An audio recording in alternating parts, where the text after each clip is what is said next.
नमस्कार दोस्तों, welcome to cyber evil. आज हम आपको एक हॉरर स्टोरी सुनाने जा रहे हैं जिसका नाम है जादुई आग। भूत प्रेत के किस्से और कहानी तो आपने बहुत सुनी होंगी, लेकिन बुलंदशहर में आजकल एक परिवार भूत प्रेत की आग लगा देने वाली घटनाओं का शिकार हो रहा है। यहाँ एक घर में बीते 10 दिनों से रह रह कर आग लगती है और बुझाने पर ख़त्म हो जाती है। हालात इतने बदतर हो जाते हैं कि घर का कीमती सामान, रुपया पैसा सब कुछ इस आग में जलकर खाक हो जाता है। लेकिन इस जादुई आग का रहस्य अभी तक कोई नहीं पकड़ पाया। पहासू थाना क्षेत्र के गांव नगालिया टक्कर में एक घर में रहस्यमयी आग ने घर में सब कुछ खाक कर दिया। लोगों का कहना है कि ना कोई दिखता है और ना कोई घर में आग लगाता है, लेकिन घर में धो धो कर अपने आप आग लग जाती है और घर में रखा सामान जलने लगता है। ग्रामीणों ने बताया कि पिछले 10 दिनों से यह जादुई आग लग रही है। बता दे कि चूड़ी बेचकर अपने परिवार का गुजारा करने वाले राजवीर लंबे वक्त से मनीहार का काम करते हैं। उसके घर में पिछले 10 दिनों से जादुई आग लग रही है, जिसकी लपट में उसके घर का सारा सामान आ चुका है। राजवीर ने बताया है कि उसके घर में रखी चूड़ियां भी आग की लपेटों में जल गई और बताया कि ऐसा कोई भी सामान अब बाकी नहीं है जिस पर आग की काली बरकरार ना हो। घर का पंखा, कूलर, डिब्बे, अलमारी, यहाँ तक कि भगवान की तस्वीरों तक को इस भयानक आग ने नहीं छोड़ा। यह आग कब, कहाँ और कैसे लगेगी कोई नहीं जानता। आग लगाने वाला ना तो दिखता है और ना ही उसकी आहट सुनाई देती है। बस एकाएक आग लगती है और घर का कोई कोना या कीमती सामान जल उठता है। हालात इतने बदतर हैं कि अब घर में ना तो खाने पीने के लिए कोई सामान बचा है और ना ही रुपया पैसा। घर के कमरे में रखी अलमारी में परिवार की बचत का कुछ पैसा रखा था। ना ताला टूटा और ना ही ताला खुला। बस आग लग गई और सारा रुपया जलकर राख हो गया। बताया गया है कि घर के मालिक राजवीर के बड़े बेटे नागेंद्र की शादी के 1.5 साल बाद उसकी पत्नी पिंकी 15 साल पहले पूरे परिवार को इस मामले में जेल भी हुई। जेल से वापस आने के बाद राजवीर ने नागेंद्र की दूसरी शादी कर दी, लेकिन नागेंद्र की दूसरी पत्नी वीना को भी रहस्यमयी बीमारियों ने घेर लिया। वीना से पैदा नागेंद्र का 2.5 साल का बेटा भी इस तरह की रहस्यमयी बीमारी में मौत का शिकार बना और राजवीर का भाई प्रहलाद भी बिना किसी रोग और दिक्कत के चल बसा। उन्हीं दिनों एक बार घर में जादुई आग लगी तो तांत्रिकों से उसका इंतजाम करवा लिया। तांत्रिकों ने बताया कि पिंकी की आत्मा घर में सबको परेशान कर रही है। घर के लोगों ने पिंकी को यह कहते सपने में भी सुना है कि वह पूरे परिवार का सर्वनाश कर देगी। ग्रामीण राजकुमार सोहनपाल ने बताया कि राजवीर के घर में अपने आप आग लगने का किस्सा सुना तो वह हैरान रह गए, लेकिन घर जाकर देखा तो राजवीर के घर का सारा सामान जलकर खाक हो चुका था। ग्रामीणों ने बताया किसी को भी नहीं पता कि राजवीर के घर में बीते 10 दिनों से कौन आग लगा रहा है। कुछ ग्रामीणी लोग आग लगने की घटनाओं को भूत और प्रेत का चक्कर मान रहे हैं और कुछ इसे अपने आप लगाई गई आग बता रहे हैं। तंत्र मंत्र, भूत प्रेत और रहस्यमयी आत्माओं के किस्से कहानी छोटे और बड़े पर्दे पर खूब दिखते हैं। ऐसी चीज़ों के अस्तित्व को विज्ञान नहीं मानता, लेकिन सवाल यह है कि अगर ऐसा नहीं है तो पल पल लगने वाली इस आग पर रहस्य क्या है? तांत्रिकों की क्रियाओं से आखिर कैसे आग का प्रकोप रुक जाता है और घर में एक के बाद एक 3 लोगों की मौत कैसे हो जाती है, या उसका भी कोई रहस्य है? कौन है जो आग लगाता है और पूरे परिवार का सर्वनाश करने पर तुला हुआ है? शायद विज्ञान के पास इस सवालों के भी जवाब हो। ये थी आज की साइबर इविल स्टोरी। तो दोस्तों, आपको एक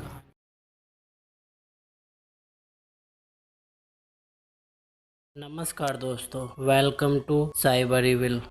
आज की हॉरर स्टोरी का नाम है मकान मालिक का भूत। गुजरात राज्य के जिला जामनगर नगर जाम खम्भालिया की यह घटना है। आज से लगभग 60 साल पहले जाम खम्भालिया नगर में नागपाड़ा विस्तार में अमीनाबेन और शांताबेन के परिवार रहते थे। अमीनाबेन की उम्र लगभग 80 साल के करीब थी और उन्हें एक बेटी थी जिनका नाम पूरीबेन था। परिवार में 2 बेटे थे। अमीनाबेन जिस मकान में रहती थी उस मकान में अचानक अजीबोगरीब घटनाएं होने लगी, जैसे कि दोपहर के समय अचानक चूल्हे में आग लग जाना, बरामदे में पड़ी खाट अचानक जमीन से ऊपर हो जाना, चाय पकने की सुगंध आने लगना, बिस्तर गिर जाना और डरावनी आवाजें आने लगी। दिन प्रतिदिन अजीब अजीब घटनाएं घटने लगी और पूरा परिवार खौफ में जीने लगा।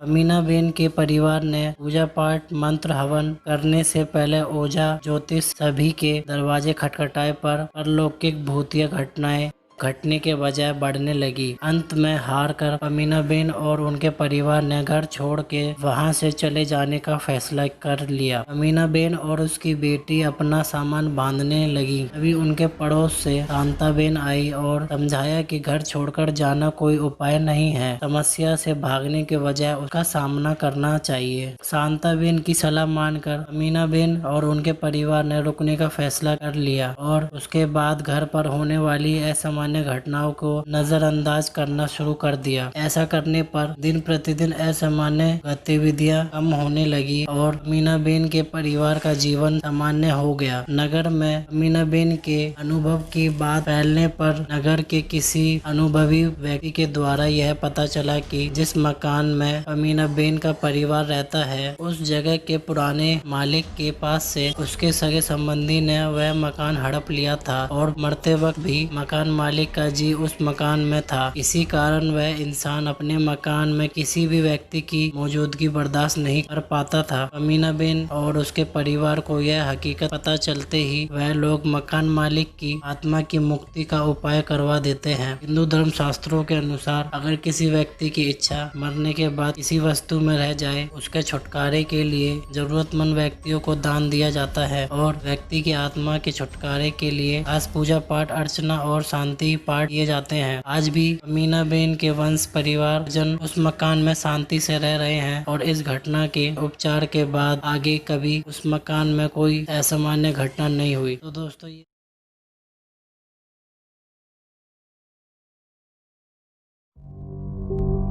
नमस्कार दोस्तों, मेरा नाम है साइबर इविल और मैं आपका स्वागत करता हूं रहस्यमय भूतिया कहानियों के साथ। इस कहानी का नाम है भटकती आत्मा को दिलाई मुक्ति। महात्मा जी उड़ीसा के राजगुरु थे। एक बार महात्मा जी किसी गांव से गुजर रहे थे। अंधेरा होने पर महात्मा जी ने पान की दुकान वाले से पूछा, मैं एक रात आपके गांव में ठहरना चाहता हूं, क्या आप उसकी व्यवस्था कर सकते हैं? या मुझे बताएं कि किसके घर जाने से यह व्यवस्था हो सकती है। पान वाले को ना जाने क्या सूझी और उसने कहा कि हाँ हाँ, क्यों नहीं, हमारे गांव में एक मकान खाली पड़ा है, हम पूरी हवेली आपको दे देते हैं, आप वहां पर विश्राम करें। आप थोड़ी देर यहाँ प्रतीक्षा करें, मैं उसकी सफाई की व्यवस्था करवाता हूँ। कुछ समय प्रतीक्षा करने के बाद महाराज जी को वहाँ ले जाया गया और एक कमरे में उनके रहने की व्यवस्था की गई। एकादशी का दिन था और महाराज जी का नियम था कि एकादशी को सारी रात माला किया करते थे। महाराज जी उस समय हवेली में हरे कृष्ण महामंत्र का जाप कर रहे थे कि आधी रात में कमरे में कुछ डरावनी सी आवाजें आने लगी। महाराज जी स्थिति समझ गए। क्योंकि महात्मा जी शमशान घाट में व्यवस्था की हुई थी, इसलिए महात्मा जी जरा सा भी नहीं डरे। गरजते हुए स्वर में महात्मा जी ने पूछा, कौन हो तुम, क्या चाहते हो? आवाज आई, मैं तुम्हें खा जाऊंगी। महाराज जी ने कहा, मैं ब्राह्मण हूँ, ब्रह्म हत्या करने से डर नहीं लगता तुम्हें? मुझे क्या डर? महाराज जी ने कहा, पहले जो तुमने पाप किए हैं या आत्महत्या के कारण तुम्हारी यह गति हुई है, अब ब्रह्म हत्या करने से जानते हो क्या होगा? मैं तुम्हारा कल्याण कर सकता हूँ। अब आवाज़ में नरमी थी। मैं इस घर की मालकिन थी। इसी कमरे में मैंने आत्महत्या की थी। आत्महत्या करने के कारण मैं भूतनी बन गई। मैं बहुत परेशान हूँ। कर्मानुसार भूख तो लगती है पर खा नहीं सकती, प्यास तो लगती है पर पानी नहीं पी सकती। महाराज जी ने पूछा, क्या करने से तुम्हारा कष्ट जाएगा? एकादशी का फल भी अगर मुझे मिल जाए तो मैं इस योनि से मुक्त हो जाऊंगी। महाराज जी ने कहा, चिंता की कोई बात नहीं, आज एकादशी है, मैं सारी रात हरिनाम करूंगा, तुम हरिनाम सुनो। प्रातःकाल होने पर महाराज जी ने दाहिने हाथ की हथेली में जल लिया और संकल्प मंत्र पढ़कर एकादशी का फल उस घर की मालकिन के निमित्त प्रदान किया। सारे दिन की थकान, पूरी रात हरिनाम करने के बाद महाराज जी विश्राम करने लगे। इधर गांव में प्रातःकाल जब यह चर्चा लोगों को पता लगी कि पान वाले ने किसी महात्मा को भूत हवेली में ठहरा दिया है तो सारे चिंतित हो गए। सभी को यह विश्वास था कि पहले की तरह भूत ने इस महात्मा को भी मार दिया होगा और पान वाले को भला बुरा कहने लगे। साथ ही लोगों को यह भी डर था कि वह राजगुरु है, उन्हें कुछ होने से राजा हमें दंड देंगे। बहुत सी बातचीत के बाद यह निर्णय लिया गया कि पहले हवेली में जाया जाए और देखा जाए, यदि कोई अशुभ घटना घटी है तो हम पान वाले को आगे करके क्षमा मांगते हुए राजा को सारी बात बता देंगे। दरवाजा खटखटाया गया। अंदर से कोई आवाज न आती देख सभी अनहोनी घटना को सोचकर घबरा गए, परंतु लगातार दरवाजा खटखटाने से अंदर से ऊंचे स्वर में हरिनाम की आवाज आई और महात्मा जी ने दरवाजा खोला। महात्मा जी को जीवित देखकर सभी की जान में जान आ गई। उन्होंने राजगुरु को पूछा, क्या आप ठीक ठाक हैं? रात को कोई असुविधा तो नहीं हुई? राजगुरु ने कहा, नहीं, कोई असुविधा नहीं हुई। इस घर की मालकिन बहुत परेशान थी। मैंने एकादशी का संकल्प करके उसे पिशाच जन्म से मुक्ति दिला दी। सभी राजगुरु से पिशाच के उद्धार की बात सुनकर हैरान हो गए और श्रद्धा से उन्हें प्रणाम करने लगे। तो दोस्तों, यह थी कहानी भटकती हुई आत्मा को दिलाई मुक्ति।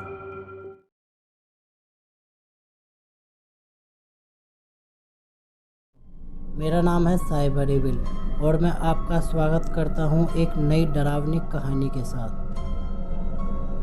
आशपुरा विस्तार में रहने वाली धरा शर्मा की अभी अभी नई शादी हुई थी। शादी के 2-4 दिन बाद ही पति दिलीप को ऑफिस के काम से 1 हफ्ते के लिए दुबई जाना पड़ा। धरा अपने अनुभव के बारे में बताती है कि एक रात वह अपने कमरे में अकेली सोई हुई थी, तभी अचानक उसका टीवी शुरू हो गया, जिससे वह चौंक गई। उन्होंने तुरंत उठकर टीवी को बंद कर दिया और सोने की कोशिश करने लगी। थोड़ी देर बाद उन्हें महसूस हुआ कि उनके बगल में बिस्तर पर कोई लेटा हुआ है। टीवी की अपने आप चलना और फिर किसी की मौजूदगी का एहसास होना घर में अकेली लेटी महिला को डरा देने के लिए काफी था। धरा जिस करवट लेटी थी उसी करवट लेटी रही। उन्हें समझ नहीं आ रहा था कि करे तो क्या करे। खुद को समझाने लगी। समझाने के लिए उन्होंने सोचा कि शायद ये उनका वहम होगा, लेकिन थोड़ी देर बाद उन्होंने फिर से वही अनुभव हुआ, जैसे बिस्तर का गद्दा दब रहा हो और बगल में लेटकर कोई करवट बदल रहा हो। इस एहसास से धरा के तो रोंगटे खड़े हो गए। वह समझ नहीं पा रही थी कि यह सब क्या हो रहा है। बहुत हिम्मत जुटाकर वो बिस्तर से उठी और पीछे पलट कर देखा, वहाँ कोई नहीं था। लेकिन जब उनकी नजर गद्दे पर पड़ी तो धरा का दिल दहल गया। गद्दा नीचे की ओर दबा हुआ था और ऐसा दिख रहा था जैसा उस पर कोई इंसान लेटा हुआ हो, और अब वह चिल्लाना चाहती थी पर खौफ और डर के मारे उनके हलक से आवाज तक नहीं निकली। दिल की धड़कन बहुत तेज हो चली थी। घबराहट में धरा ने तकिया उठाकर उस जगह पर फेंका जहां गद्दा दबा हुआ था। ऐसा करते ही बिजली की तेजी से गद्दा ऊपर आकर ठीक हो गया और धरा को ऐसा आभास हुआ कि वहां से कोई परछाई तेजी से उठकर खड़ी हुई हो।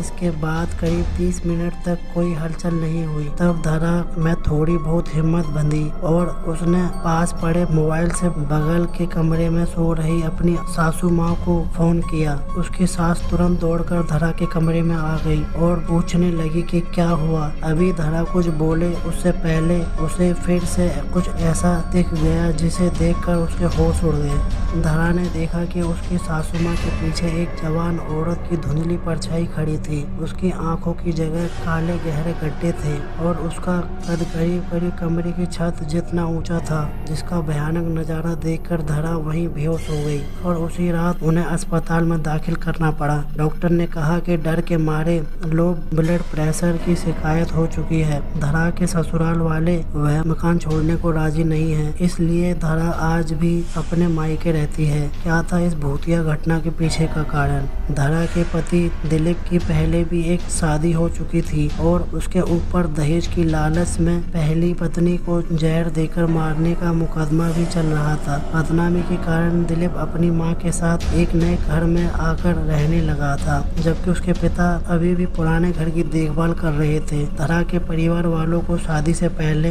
यह बात पता नहीं चल पाई, लेकिन इस भूतिया घटना के बाद जब धरा ने दिलीप को आप बीती सुनाई तो उसने पहली पत्नी का राज खोला। हालांकि उसका कहना था कि पत्नी को उसने जहर नहीं दिया था, बल्कि उसने खुद ही जहर खाकर जान दी थी। अदालत में अभी भी यह मामला लटका हुआ है।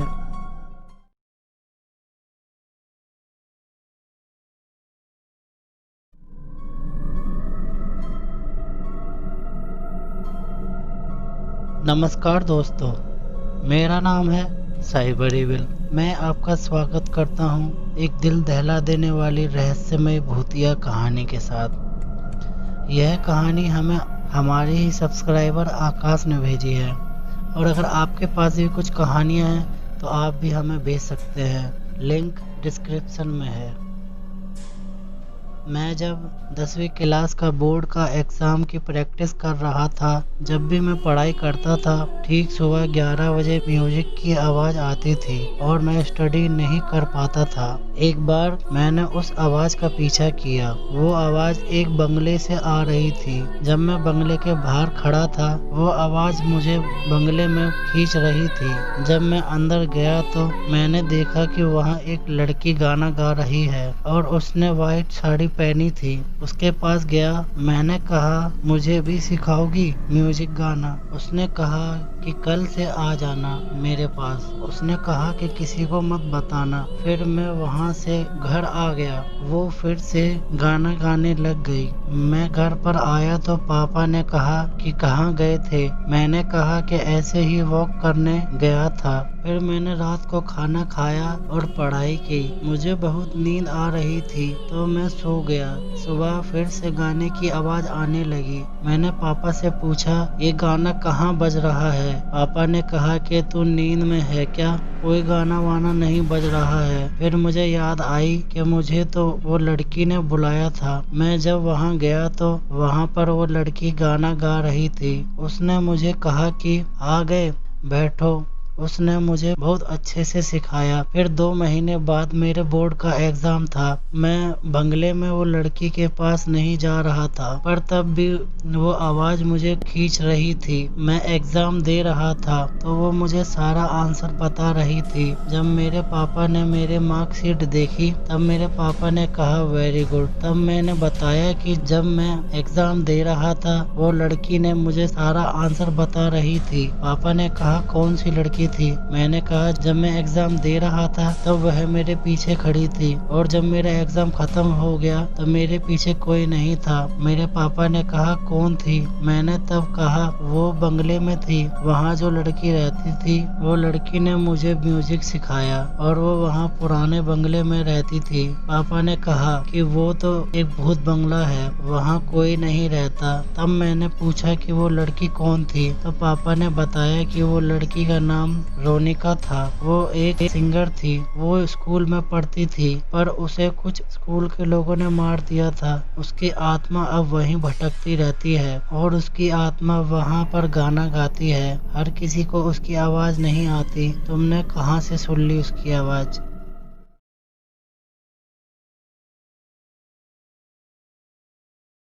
मेरा नाम है साइबर इविल और मैं आपका स्वागत करता हूँ एक रहस्यमय भूतिया कहानी के साथ। हमारे शहर के पास ही एक कॉलेज है। यह बहुत जाना माना कॉलेज है। दूर दूर से बच्चे यहाँ पढ़ने के लिए आते हैं। 10 साल पहले की बात है। गुजरात का एक लड़का यहाँ हॉस्टल में रहकर पढ़ाई कर रहा था। वह बहुत होशियार और मिलनसार था। हॉस्टल में उसके साथ रहने वाले अन्य बच्चे उसे मोटा भाई बोला करते थे। एक बार की बात है कि वह अपनी बड़ी बहन की शादी में शामिल होने के लिए 15 दिन के लिए गया था। हॉस्टल के अन्य बच्चों ने उससे कहा कि मोटा भाई जल्दी ही वापस आ जाइएगा। 15 दिन के बाद वह फिर से आकर हॉस्टल में रहने लगा, लेकिन अब वह अपने दोस्तों से कम बात करता था, यहाँ तक कि वह उनके साथ खाना भी नहीं खाता था और कहता था कि बाद में खा लूंगा। अब वह पढ़ने में भी कम रुचि लेता था। जब उसके साथ वाले बच्चे उसके साथ कुछ बात करना चाहते थे तो वह टाल जाता। वह दिन भर पता नहीं कहाँ रहता था और रात को वह केवल सोने के लिए हॉस्टल में जाता था। घर से हॉस्टल में आए अभी 1 हफ्ते ही हुए थे कि एक दिन उसके कुछ घर वाले हॉस्टल में आए। सबके चेहरे पर उदासी थी। एक लड़का उन लोगों से बोला कि मोटा भाई तो अभी है नहीं, वे केवल रात को सोने आते हैं। उस लड़के की बात सुनकर मोटा भाई के घर वाले फूट फूट कर रो पड़े और बोले वह रात को भी कैसे आ सकता है, हम लोग तो उसका सामान लेने आए हैं, अब वह नहीं रहा। हॉस्टल से जाने के 2 दिन बाद ही वह मोटरसाइकिल से एक रिश्तेदार के वहां जा रहा था। उसकी मोटरसाइकिल एक तेज आती ट्रक से टकरा गई थी और वहीं उसकी मौत हो गई थी। इतना कहकर वे लोग और तेज रोने लगे। हॉस्टल के जो बच्चे ये बात सुन रहे थे उन्हें लकवा मार गया था और उनके रुएं खड़े हो गए थे। वे बार बार यही सोच रहे थे कि रात को जो लड़का उनके पास सोता था या जिसे वे देखते थे, क्या वह मोटा भाई का भूत था। खैर, उस दिन के बाद से मोटा भाई का भूत फिर कभी सोने हॉस्टल में नहीं आया। कई महीनों तक हॉस्टल के सारे बच्चे खौफ में जीते रहे और मोटा भाई के रहने वाले कमरे में ताला लटका रहा। लोग कहते हैं कि मोटा भाई को अपने हॉस्टल से बहुत लगाव था, इसलिए मरने के बाद भी वे हॉस्टल का मोह न छोड़ सके। कहते हैं आज भी जो बच्चे मोटे भाई के भूत के साथ होते थे डरे सहमे ही रहते हैं। तो दोस्तों, आपको ये कहानी कैसी लगी? अगर आपको ये कहानी अच्छी लगी हो तो इस कहानी को लाइक करें, कमेंट करें और अपने दोस्तों के साथ शेयर करें फेसबुक और व्हाट्सएप पे। और हमारे फेसबुक पेज और इंस्टाग्राम पेज को फॉलो करना ना भूलें। और अगर आप ऐसे वीडियो और देखना चाहते हैं तो हमारे साइबर एविल यूट्यूब चैनल को सब्सक्राइब जरूर करें और बेल आइकन दबाना ना भूलें, क्योंकि हम ऐसी ही रहस्यमयी और भूतिया कहानियाँ रोज लाते रहते हैं। और वीडियो देखने के लिए धन्यवाद।